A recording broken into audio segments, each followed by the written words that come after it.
elephant never forgets. But a hummingbird? They're smarter than me. A monkey can learn how to play fair. But what about a fish? This is one of the most devious, cunning fishes in the ocean. Hand it over. And if you can't teach an old dog new tricks, perhaps you haven't spent time with a pig. Esther is 650 pounds of pure genius. I need to be closer. Researchers are going to new depths to probe the animal mind. But when it comes to understanding how animals think, let's see what she does. it's often all about us. We have this massive superiority complex. So can the latest science change the way we think about them?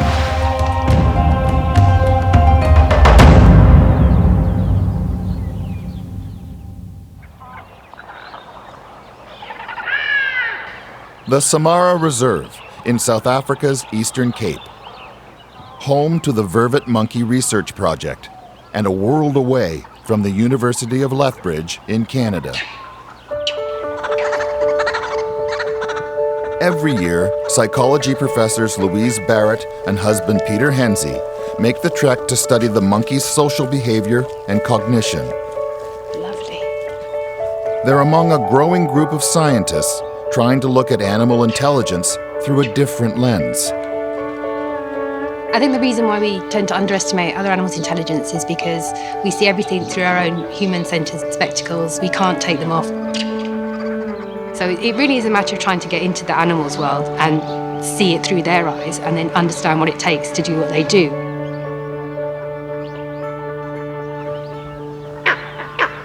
It's a vervet alarm call, a vocal distress signal that a predator is in their midst. Except in this case, there's no predator lurking. Just a graduate student playing back a recording of an alarm call to see how the monkeys will react.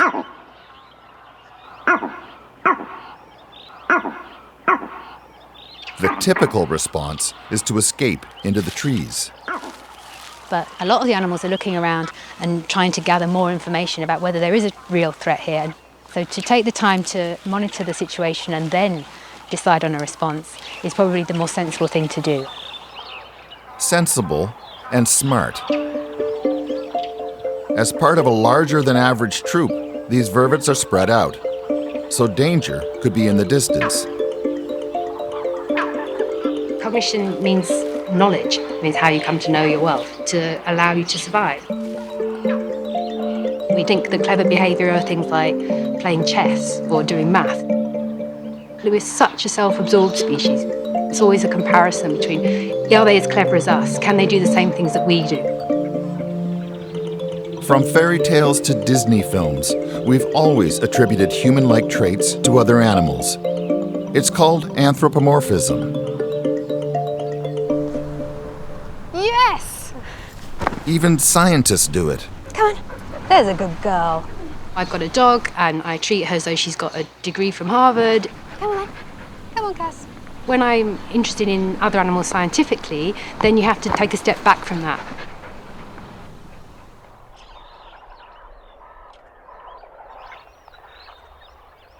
Even the most simple-looking animal behavior, like grooming, is more than skin deep. So grooming obviously helps animals keep clean, but it also can be useful as a social tool because grooming's a service you can offer to another animal. And in return for that, if you groom a dominant animal, they're less likely to be aggressive towards you. So it has this variety of functions. There's even an added bonus for your brain. Grooming makes you feel good because it produces endogenous opiate hormones. So you feel good. It's a bit like a runner's high. And what's very interesting is that the animal who does the grooming also shows a similar response. If you're a low-ranking vervet on the social ladder, grooming a higher up is a smart move.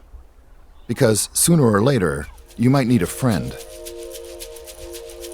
You never know when a predator's going to show up. You have to be able to deal with that. a wild cat appears to be on the prowl.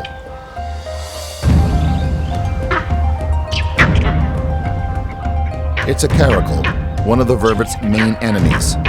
And while it's actually just a stuffed predator, the reaction is all too real. With visual confirmation of a lethal threat, this time the vervets send out a real alarm.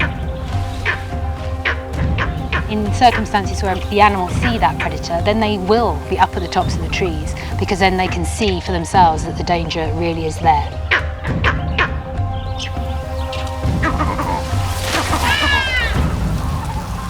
You have to put the animal in its environment, because that's where I think the intelligence lies.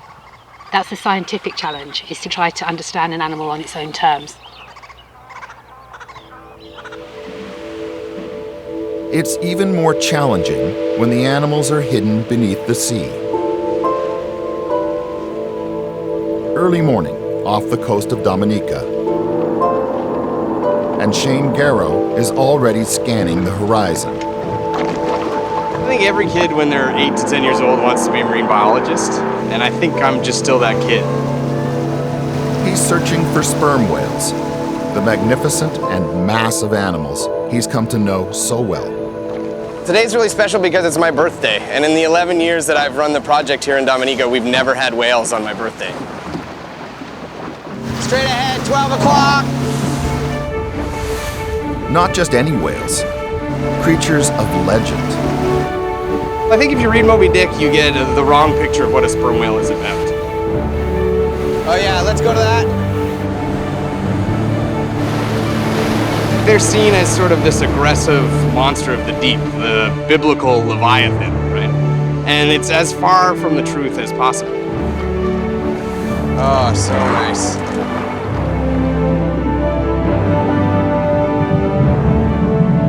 The Dominica Sperm Whale Project has been unique in our ability to follow families across time, to know animals as individuals, as brothers and sisters, as mothers and babysitters, all living together in the community that's here in the Caribbean Sea.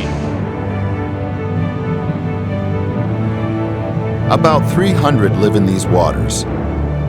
But even though they're the largest toothed animals in the ocean, they're not easy to find.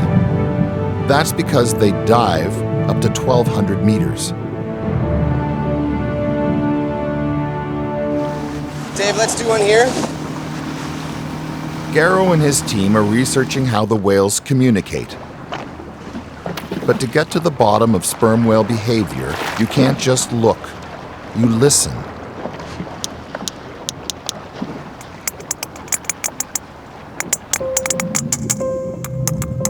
It's hard for us to picture a world of sound, but they see through sound, they communicate with each other through sound. So one animal sounds kind of like this, 2 animals sounds kind of like this, and 3 or more start sounding like bacon frying or popcorn popping. And if we're frying bacon, it's going to be a good day of research. It means there's lots of whales around. We're going to use the directional hydrophone to figure out where the animals are. After more than a decade eavesdropping at sea, Garrow and his colleagues have discovered something surprising. We know now that these animals have a complex system for communicating with one another. Sperm whales have actual conversations, even their own dialects. And when they speak, they don't need to open their mouths. Sperm whales have this giant nose that has evolved as the most powerful natural sonar system. And they use it to make these communication calls that we are studying. That giant nose is filled with a waxy substance called spermaceti. As the sound bounces around inside the whale's skull, the oily goo acts as an amplifier, conveying messages that are crucial to their survival. The sperm whale has the largest brain on the planet, and it uses it for complex social understanding. And they're nomadic. They cover hundreds of kilometers. They meet strangers and animals they know. And they need to recognize those animals in order to figure out how to cooperate. Oh, here she goes. Blows right there. Yeah, there she is. Nice dorsal.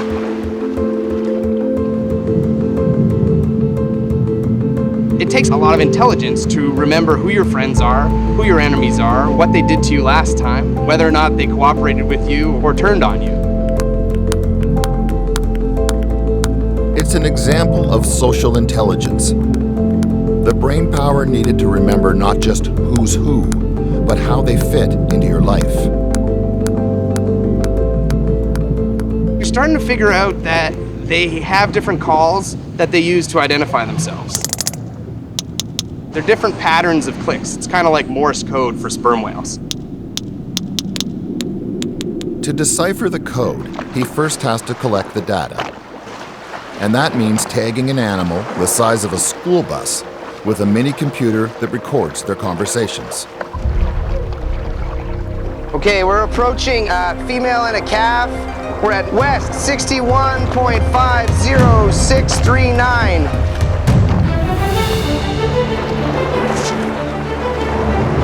It's a bit bumpy and there's a little wind, but we'll give it a go. A little closer, Dave.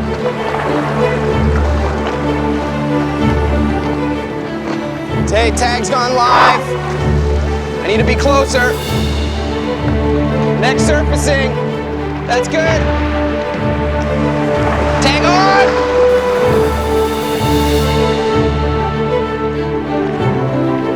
This is the birthday tag. Pretty psyched. Yeah.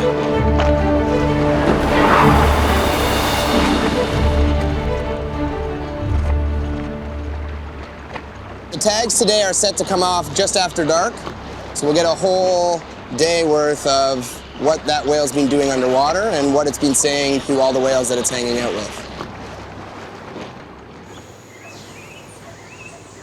When we get the tag back out of the water, we use programs that we've written to tell the whales apart.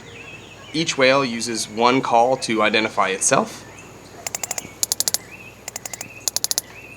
one call to identify its family, and another call that identifies all the animals in the Caribbean.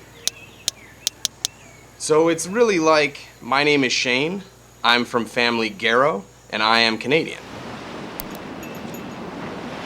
From one of the world's largest animals to one of the smallest.